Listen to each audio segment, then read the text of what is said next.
Salut tout le monde, c'est Vapo. Une rapide vidéo pour juste présenter un tube qui sera adaptable sur les Kefun, ce genre de tube, de façon à obtenir un volume, une contenance de liquide plus importante. J'ai démonté donc le Kefun là pour vous faire voir de quelle façon on procède. Donc du coup, on a ici la base. Donc imaginons qu'on a fait la mèche et tout ça. On vient positionner le tube de cette manière. Hop, je me suis mal engagé. Voilà. Donc on le visse. C'est un peu raide au début, hein. Je vous l'accorde. Hop. Je pense que les pas de vis ont besoin d'être un petit peu humidifiés avant d'être vissés. Ça c'est qu'un détail, à la limite vous verrez ça après. Vous venez ensuite mettre le fameux, ça c'est ce qui peut être remplacé par le tank PPMA en petite taille. Vous prenez donc celui-ci, ou l'autre en PPMA si vous le souhaitez. Vous venez le visser en haut ici.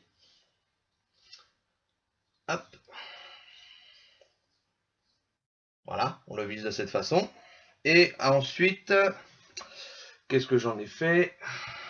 Voilà. On vient mettre une bague. Voilà, de façon, on se positionne bien. On cherche bien le pas de vis. Clac. Et enfin, on vient mettre la tête. Donc, je vous l'accorde. Le Kefun, au final, il est énorme. Mais la contenance, elle y est aussi. Donc, contenance 10 ml de liquide. Ce qui est pas mal pour ceux qui aiment avoir ce qu'il faut pour la journée sans être obligé de re-remplir à chaque fois. Je sais que vous êtes nombreux à vapoter une grosse quantité par jour. Et donc, vous aimez avoir de la contenance. Donc là, avec ce système-là, vous voyez, hop, avec ce principe-là, on a de la contenance, sans problème. Il fait de longueur, j'en sais rien, j'ai pas mesuré, mais à vue de nez comme ça, je dirais 1, 2, 3, 4, 5, ouais, 6 cm de haut, approximativement 6 cm de haut, donc ça fait quand même un beau bébé. Une fois vissé sur un mode, je vais vous donner un peu l'exemple. On va prendre un mode en 18 650. Hop. Voilà. Bon, c'est pas forcément le mode adapté, hein. Et voilà ce que ça peut donner. Donc ça fait pas non plus une matraque, hein, mais on a quelque chose de conséquent. Voilà. Donc ça c'est une option qui est disponible et que vous pouvez trouver donc sur la boutique et qui peut aider beaucoup de personnes. Alors je vous l'accorde, ce n'est pas du Pyrex. Pour l'instant, que ce soit le Kefun original ou le Kefun clone, ils ne sortent pas de tank en Pyrex. C'est fortement triste, je vous l'accorde, donc c'est du PPMA. Et faire attention au liquide qu'on utilise dans ce genre de tank pour éviter de le faire craqueler. Voilà, ça c'était le petit détail technique, enfin pas technique, mais la proposition de matériel éventuel pour ceux que ça intéresse. Sachez que vous pouvez en trouver ici. Je voulais aussi vous parler d'une petite chose. J'ai été chez mon buraliste ce matin et je lui ai demandé s'il vendait ceci. Il m'a dit oui. Et donc il n'était pas très fier quelque part de me le vendre, je pense. Alors, il a une belle vitrine, lui, de cigarettes électroniques de la marque Nose. Un truc super beau, bien éclairé, avec tous les présentoirs qu'il faut pour les liquides. D'ailleurs, j'ai demandé si ça marchait bien. Après tout, ça ne m'engageait à rien. J'ai demandé très gentiment si ça marchait bien. Il ne m'a pas forcément répondu oui ou non. Il m'a pas répondu d'ailleurs. Donc ce magazine contient beaucoup d'informations pour les personnes qui souhaitent se lancer dans la cigarette électronique. Donc tout sur la cigarette électronique, donc la santé, tout savoir, bien choisir. Il y a des guides. Alors ils guident vers des marques, donc Joytech en l'occurrence, ICA, Mirol, iGo 4. Donc pour les débutants, c'est des choses qui peuvent être utiles.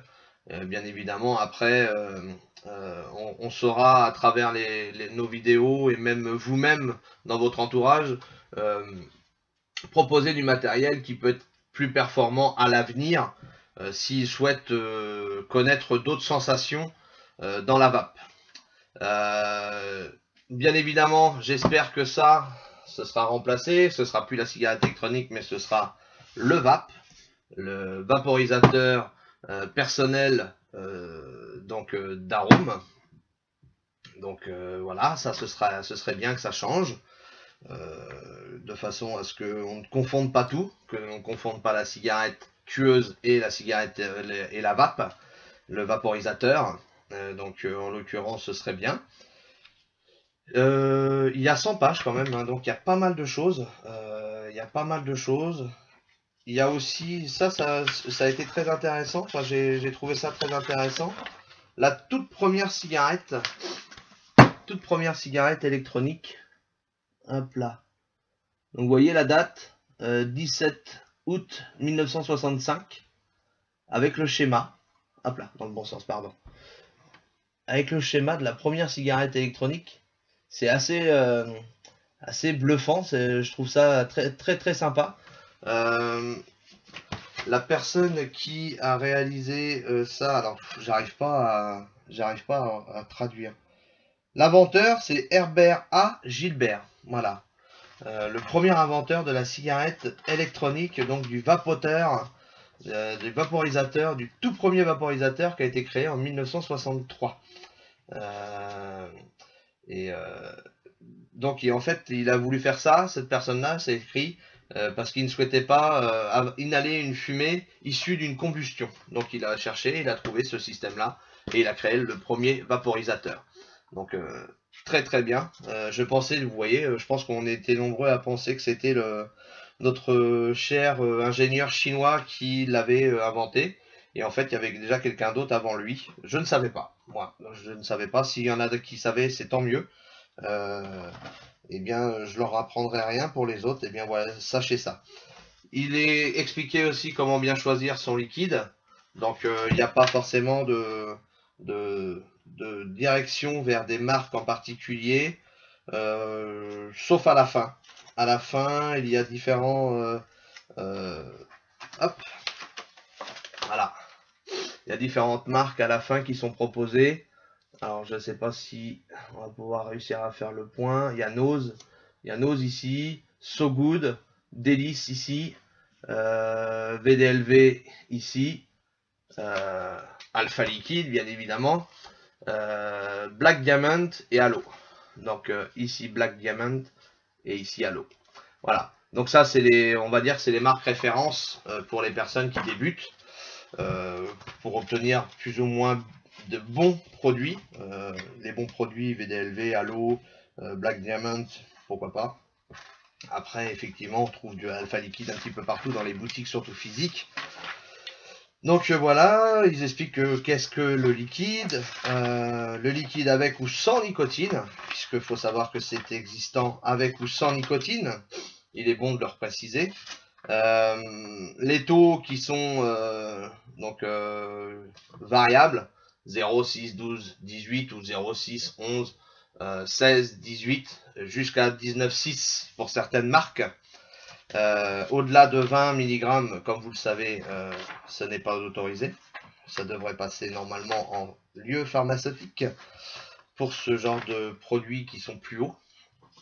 Il y a la législation de la cigarette électronique. Un statut qui est assez intéressant, c'est le numéro 10, statut trop flou. Ils disent que le statut de la cigarette électronique, donc du vaporisateur, n'étant pas clairement définie par les articles de loi, elle ne peut pour l'instant être soumise à aucune règle déjà existante.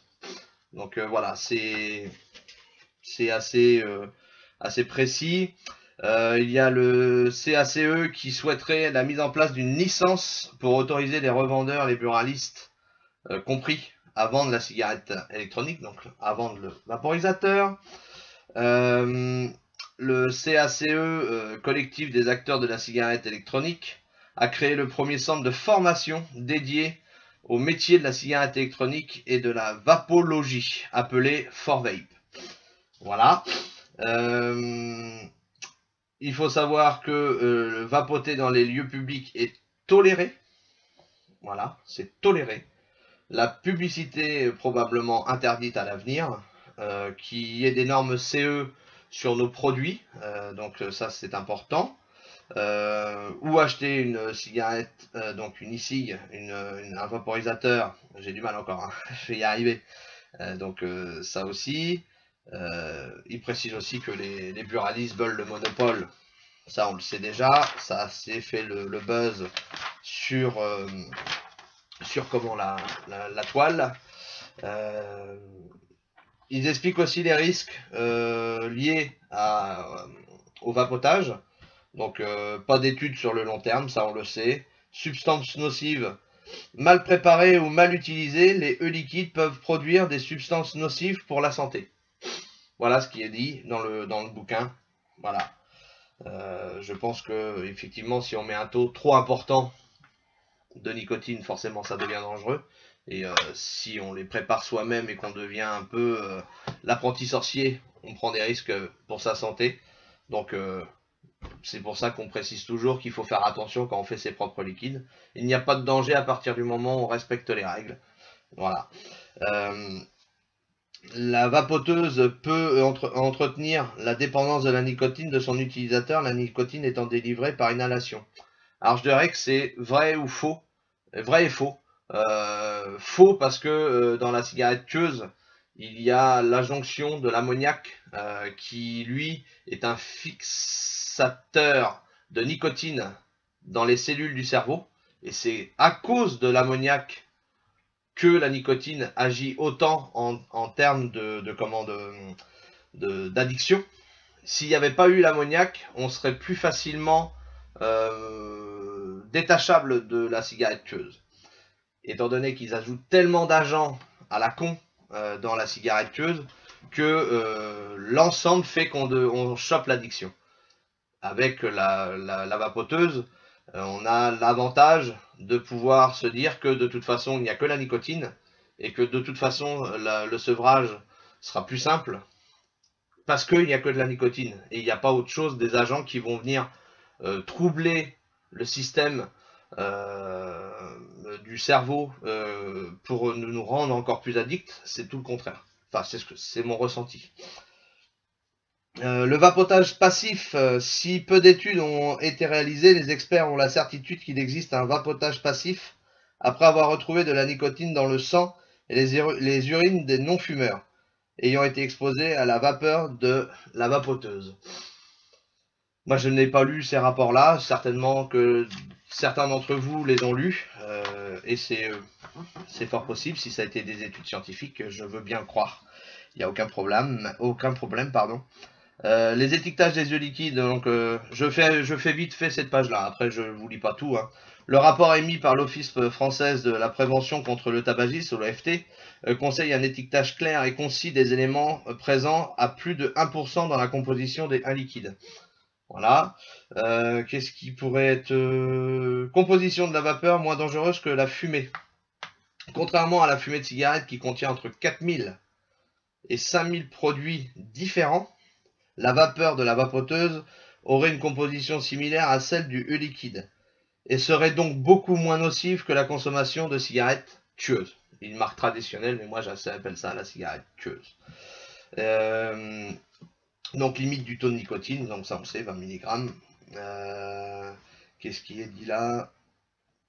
Même réglementation que pour le tabac. L'OFT indique que dans son rapport, qu'il faut appliquer à la cigarette électronique les mêmes règles que le tabac. On n'est pas forcément d'accord avec ça, hein, on l'a déjà dit.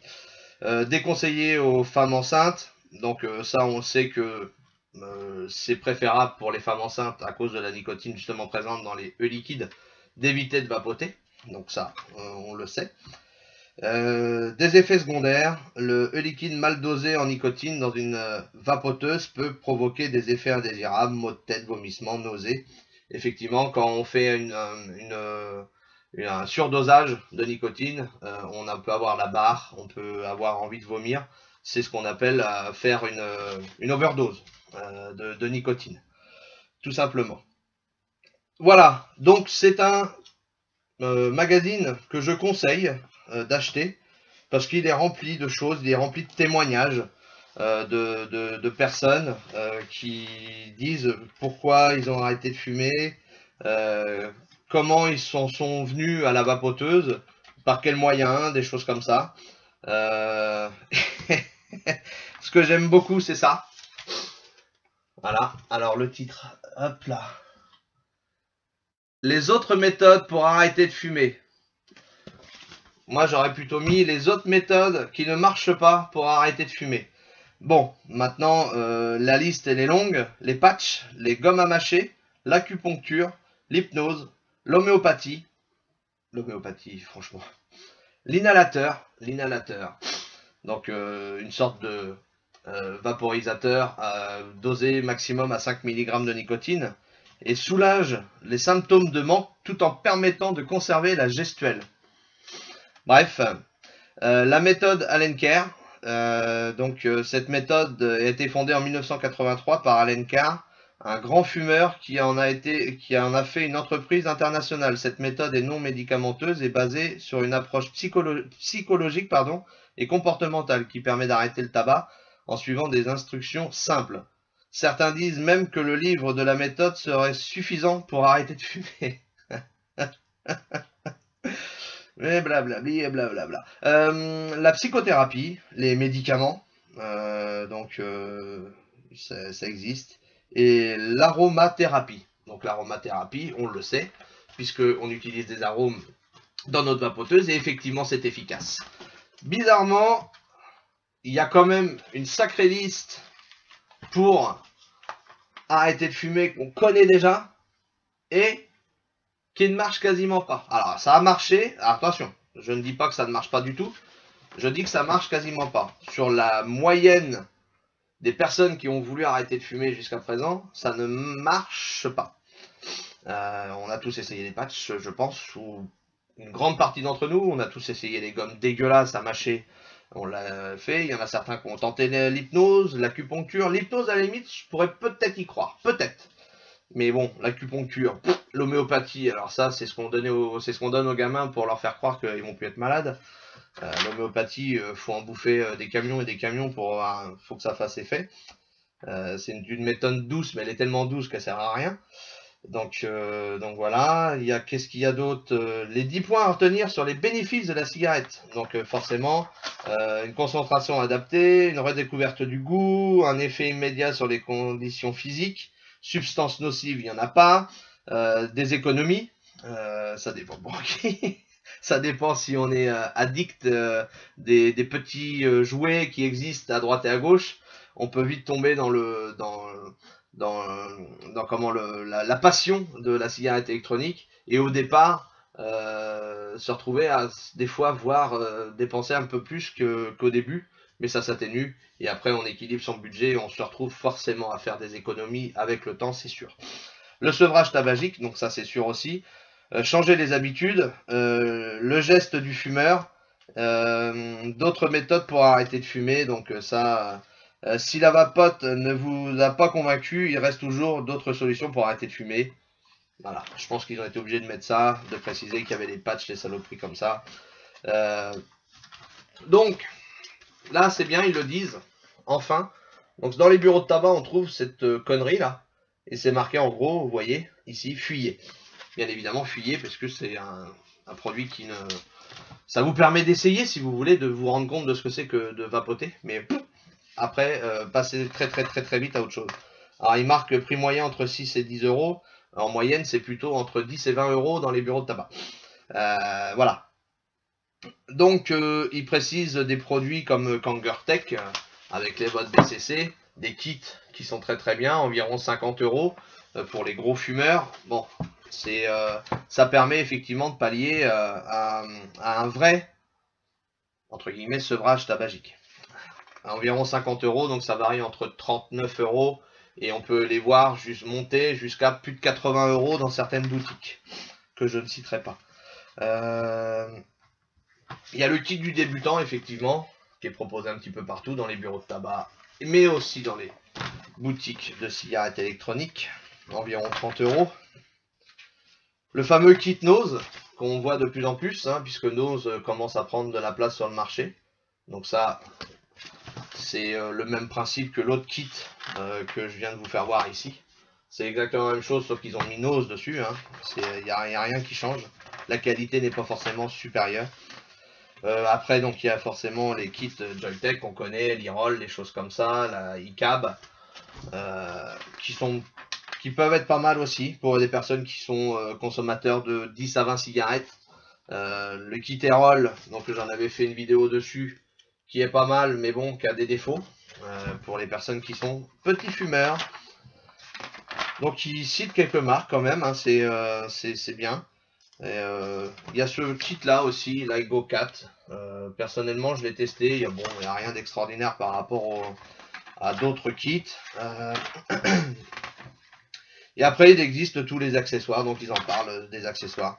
Donc vraiment un bon magazine. Alors je crois qu'il va être trimensuel. Je sais même pas si ça se dit trimensuel, puisque c'est marqué que ça prend en compte le mois de décembre 2013, janvier et février 2014. J'espère qu'on va en voir d'autres éditions de ce magazine. Ce magazine est édité par ISIG Magazine, il est édité par Oracom. Donc il y a toutes les infos ici sur la première page, hein, sur cette colonne-là. Et ça vous permet de bien cibler les choses à savoir sur la cigarette électronique. Je ne suis pas d'accord avec tout ce qu'il y a dedans, mais il y a beaucoup de choses qui sont intéressantes. Ça vaut 6,90 €. Faites-vous plaisir, demandez à votre buraliste si jamais il le vend et qu'il vend des bouquins, si jamais il n'aurait pas ce magazine dans ses racks. Et puis faites-vous plaisir, achetez-lui. Et je pense que vous ne serez pas déçus. Très sincèrement, moi je suis content de voir un magazine, enfin un magazine sur la cigarette électronique. Il est bien conçu, donc voilà. Il met en avant les choses principales. Sincèrement, achetez-le. Vous verrez, c'est vraiment pas mal. Peut-être qu'un jour, dans les cabinets médicaux, dans les salles d'attente de médecins traitants, des médecins de famille, on trouvera ce genre de magazine à la place d'avoir je sais pas ce qu'il y a, un Voici ou une connerie comme ça. Peut-être qu'on aura ça à la place. Ce serait bien. En attendant, je vous dis à bientôt. Merci de m'avoir écouté jusqu'au bout. J'ai fait une vidéo assez longue, mais bon, j'ai décrit un petit peu le magazine, ce qui était important. Et voilà. Je vous dis à bientôt. Ciao.